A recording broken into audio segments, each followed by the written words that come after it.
Welcome to the Blkbox app podcast. I'm your host, Kenneth Johnson, the world's #1 diversity recruiter.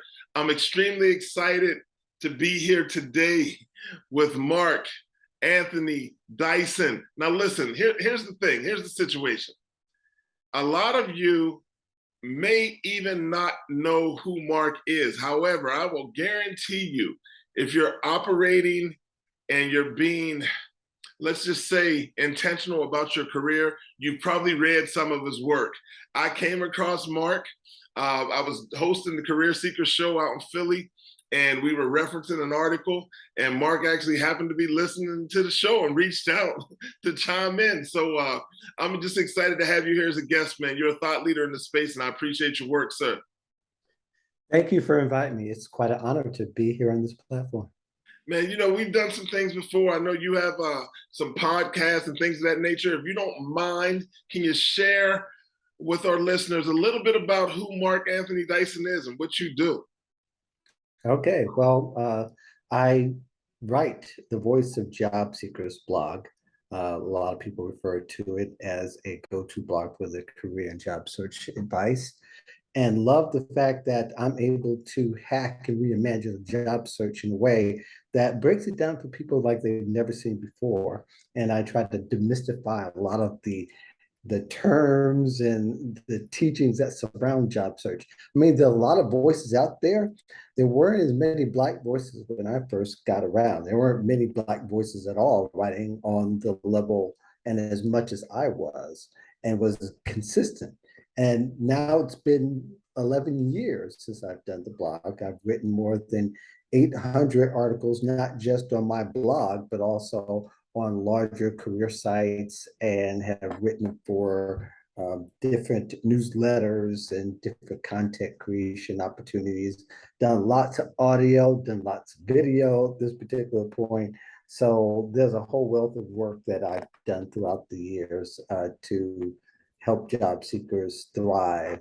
And I'm particularly excited being on the Blkbox platform and the app to help Black job seekers, men particularly, get the game the right way.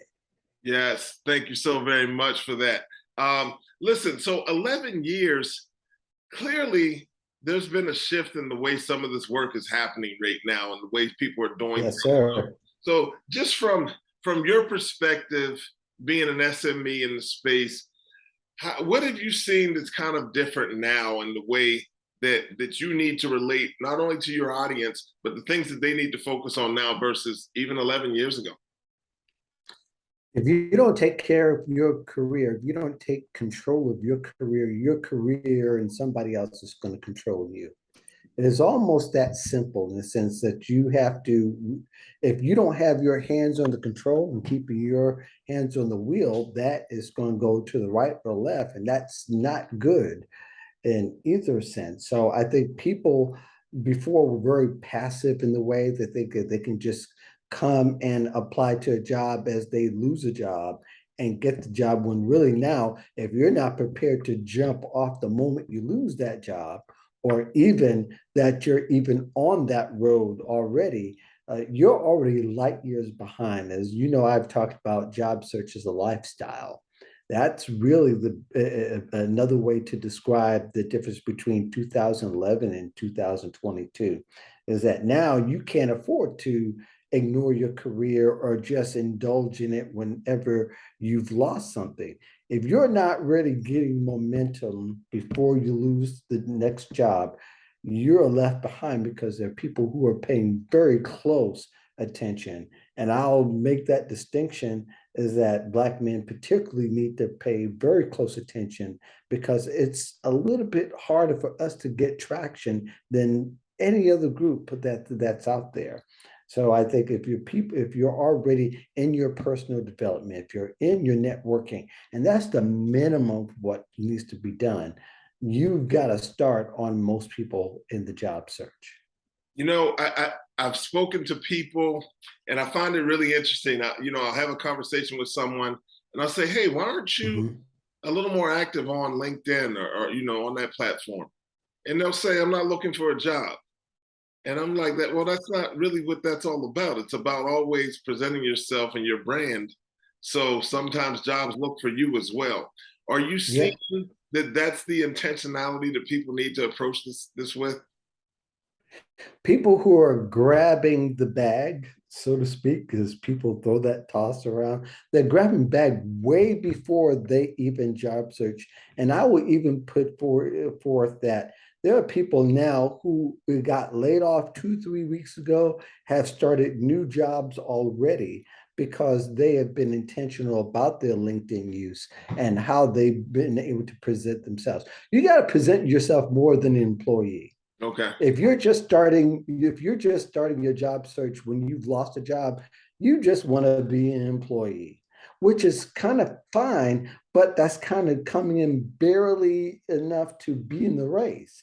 You've got to be a runner in the race to get noticed these days. You've got to stand out. And the sooner you stand out, the better your chances are of getting a job sooner, because then you're racing against time. When you're not racing against time, it's because your brand is already present, is known. And quite frankly, if it's not well known, then you suffer from being visible. And being visible is what it's about being on LinkedIn, right? So people are missing those opportunities of being first uh, thought of, as opposed to coming in and being a support role. Got it. Now, you spoke about brand there, right? And Yeah. I think that's really a really important thing now, right? People's personal and professional brand, and how Mhm. they bring their authentic selves to work. But as as people start to, I guess, being more intentional about the way they're bringing their brand to their audience, and they may choose, a blog or writing or being very intentional about commenting on LinkedIn and things of that nature. Are there any do's and don'ts that you have for individuals that have decided, hey, listen, I want to start, being front facing and being out there? Yeah, yeah. Doing is better than not doing. Showing up is better than being invisible. And you've got to do the things that will help you. Now, commenting and interacting is enough to get you noticed and visible. A lot of it depends on what you want to have that conversation in interviews. And I know you want to talk about some strategies going on, but if you want to change the conversation to, rather, do you want to spend the conversation on why you're qualified? It's better to spend the conversation about the breadth of your qualifications. There's a big difference in those conversations. How people find you is going to make all the difference in the world, what you're talking about and what you talk about on a regular basis. Somebody who starts the interview is asking you why you qualified. You didn't make yourself clear or your brand clear on why you're there and what you represent. And they start talking about the breadth of your qualifications, you struck gold, because then you can have more of a conversation that's going to turn into pay ultimately, and pay that you have thought about and dreamed of. So the more you are visible talking about those things and how you show up and how they find you, it's going to make all the difference in the world. You know what? Let's stay there. So Okay. you've managed to, now I know you also, do you still have a consulting arm? I have a more of it's morphing into like a group consulting arm in a sense, not a one-on-one though. Okay. Oh, okay. Okay. That's great. You're doing a lot of web-based programming that way? I am heading that way. Yes, sir. I love it. So I want to speak to this. So, we're going to have listeners out here that have decided that maybe they want to, you know, put up their own shingle, right? Or pursue a Mhm, career as a creative and be a writer. What mhm. advice do you have for people that are entry level in this process or looking to break in? Ah, the first thing to do is, if you're a writer, start writing. Hmm. LinkedIn provides a free platform. Medium provides a free platform. You start writing. If you want to gain more credibility, then perfect your writing, be great at it. And I'm talking about be great. I mean, great is subjective. But if you could tell really great stories in a way that people find value, people will find you like they found me. At first, when I first started writing, I started asking a few people, now, one thing I didn't do that people should do is kind of look for platforms where you could be found. The first couple of platforms have disappeared from air at this particular point when I first started writing out. But having said whether it's writing or it's video, audio creation, try to get on known platforms so you could be seen. So sometimes that means you may need to go to similarweb.net, I believe, or .com, and you find a site, you put that in, and you can see the views on how many page views that somebody gets. Okay. If you could start out getting into the tens and hundreds of thousands at first, or if it's bigger, great. But a lot of times there's millions, they want to see how well you do on the next lowest platform Okay. or one that's similar to them. And then you could get discovered that way. When I started writing, it was like for the thousands and hundreds, but then it got bigger and then it got bigger. And I'll give you an example of that through my experiences back in 2013. I was found by somebody that was working for Robert Johnson and for a job and career platform that he had put out. Okay. So what happened was that platform is no longer there, but at least it had enough platform and enough pull where a couple of my articles ended up on BET's Nice. platform. Nice. So if you do it right, you can be found in the right places. But the larger you write for and create content for, the bigger. Then you can go to start asking for money. And sometimes you may have to start with $25 or $50. Never do anything for a content mail. Never, because they don't pay. And Okay. they try to get juice from a pebble or a rock, and you don't want that.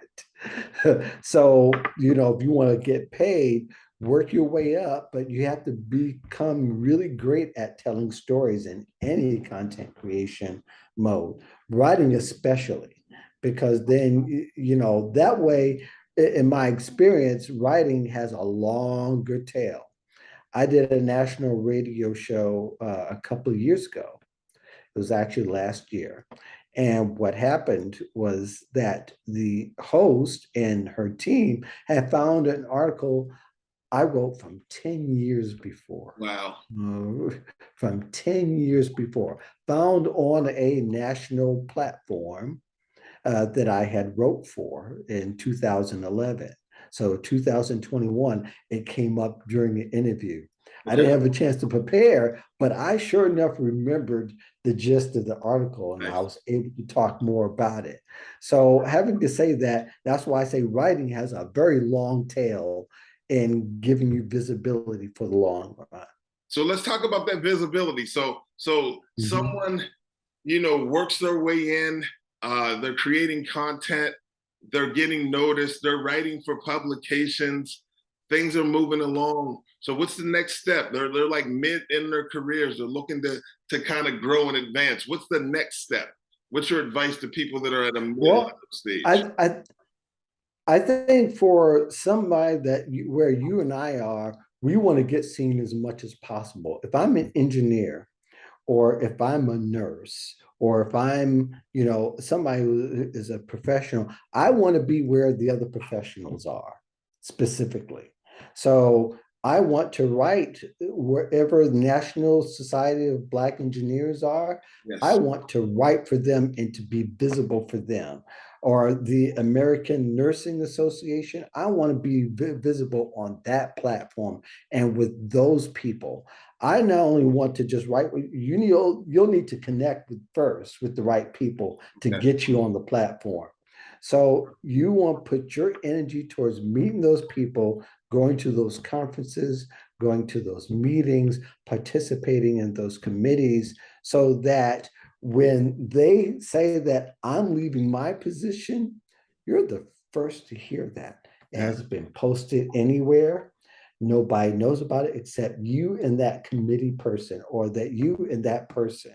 They say they've announced that they've made a move. They may not even put it up or post it up on their national site. They're just telling you, say, I'm making this move. Say, your position open, and if you qualify, you have an in now, because then you have that one-on-one relationship with networking, through networking, and being able to make that move right there. So that's why, for people in their professions, need to join their professional lanes and their organizations, whether it's association or it's an actual society that they need to be a part of. Join those, because those opportunities are there. If you're looking outside of those opportunities, you go where the niche is, and you follow those people. And that's how you get to know a whole lot of people very quickly. As you get in front of them, they share your work. There you are, and you return the favor. They're grateful. You have an exchange of value between the two of you. And that's how you be able to forge relationships. And as you forge relationships, doing it right, you'll forge your career forward as well. Man, relationships, I want to talk about that. We're here with Marc Anthony Dyson on the Blkbox app podcast. We're talking about how you advance your career. And I don't want people to just look at this as a conversation for creatives. I think the information you're sharing applies across all industries, right?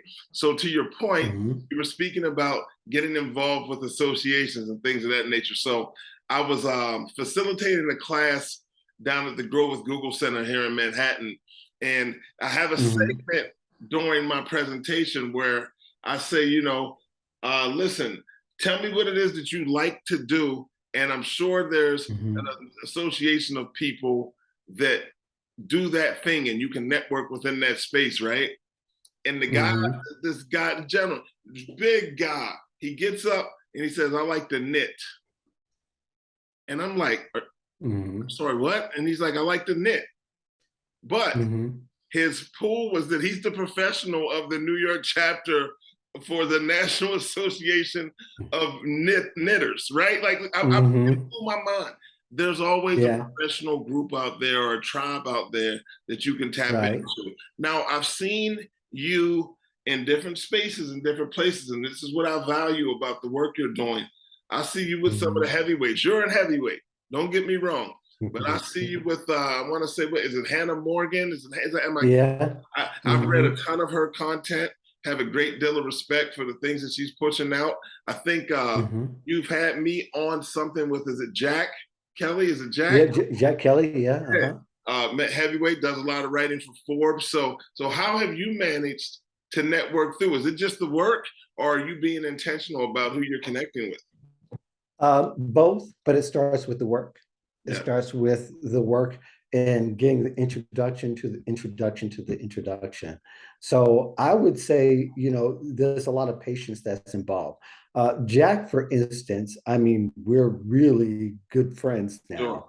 And he's a confidant of mine, and I his. The way that started out was I saw his work on Forbes, and I reached out to him. Now, it took him a year to get back to me. Hold on. So in that year, did you continue to reach out, or did you just let it sit? What I did is that I reached out through LinkedIn. And it may not even been a year. Him and I still joke about it, but I reached out to LinkedIn. He didn't respond right away at all. And I shared his content on Twitter. Okay. I was sure to tag him on Twitter. Yes. And eventually, when he got to me, he had a little familiarity with me and the podcast. So I was able to invite him on the podcast, and he came on the podcast. And, that was that. So I thought, but he continued to reach out to me at that particular point and talk about my content, and I talk about his content. So we decided to have this conversation. He said, hey, why don't we do a live stream together? And I said, really? Now, mind you, that his audience was a whole lot larger than mine, being that he writes for Forbes and he's very interactive. And he has a very successful recruiting business, but honestly, he was a very down to earth guy. Yeah. So that was a big fat yes to me. And then we did it for almost 2 years. We I, did Job Seeker Nation for almost 2 years. And I just spoke to him recently, shooting around, and I think one of the things that I learned is that patience and relationships have to pay off, but it wasn't that I was ready to offer value whenever we did connect. I mean, my whole sole purpose, when you have a podcast, that gives you a license to ask things up front normally. for sure. But if you don't have value up front, then give it some time before you go in and start asking people all these questions, because for the most part, people find it intrusive, any question intrusive these days. Most people, some don't, I don't, but a lot of people do. Hey, you know what? Yeah, But you're correct. Yeah, a lot of people do. so therefore you have to, it's better to err on the side of caution than to overstep and overreach always. But if I didn't have that content, there wouldn't have been that second part of the discussion. There may have been, okay, we could connect, but what would I say to him? You know how many people reach out to Jack weekly? Yeah, Hundreds. yeah, I can imagine. I can imagine. Hundreds. I don't even People know where he always finds knocking the me. time. I see him on LinkedIn. He's pretty active. I always see his articles Mhm. coming out on the Forbes platform, and I admire someone that's committed and that's putting in that type of work. And to your point, he has a recruiting business as well, so I understand that life. Yeah, he's putting out lots of value. He's putting out a whole lot more value than he ever asks of someone.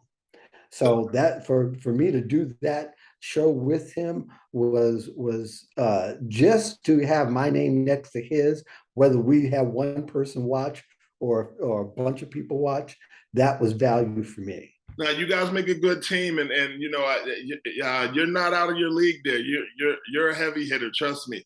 Hey, you know what? Before we even go, I want to talk to you about something. You mentioned storytelling Okay. earlier, and I think Mm-hmm. storytelling is such an important part of someone's not only interview process, but the way they even grow within their organization and present themselves for promotions. Do you have any advice Mm-hmm. on, just from a writer's perspective or even from a creative mindset, how people can go Mm-hmm. about crafting their stories? It seems like people get stuck when they sit in an interview and someone says, "Hey, tell me about yourself."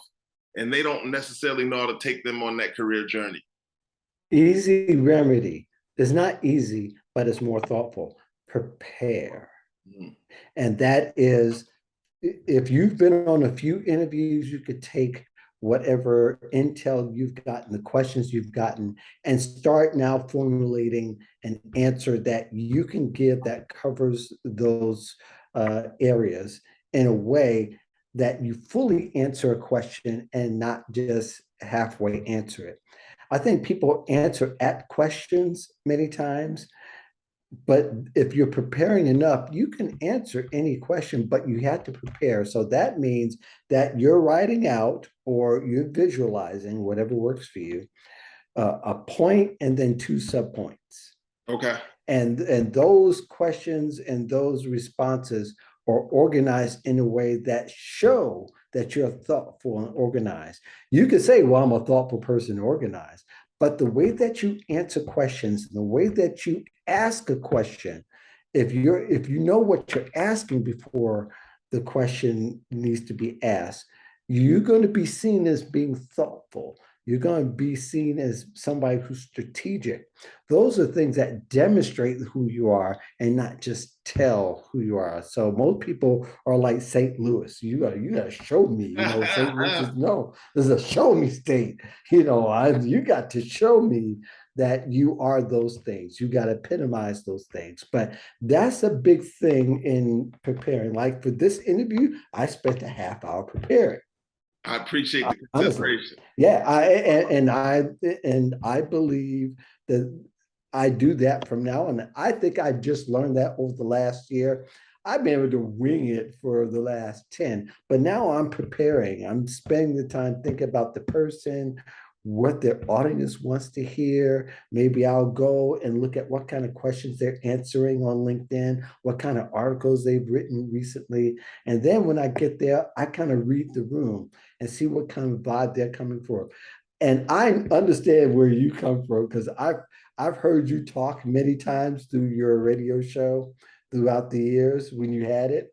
And then also, of course, our interactions and our conversations and our online interactions. I understand your vibe. Okay. So I know exactly where you're coming from. If I didn't know you, I would have to go into a deep dive to you. And by the way, congratulations on your diversity award that you Thank you. recently received. I believe it was from the Michigan. Yeah, well, so the national conference will be hosted in Michigan, but it's the National Diversity Council, but they're doing their national conference in Michigan this year. Yeah, so that's the host city.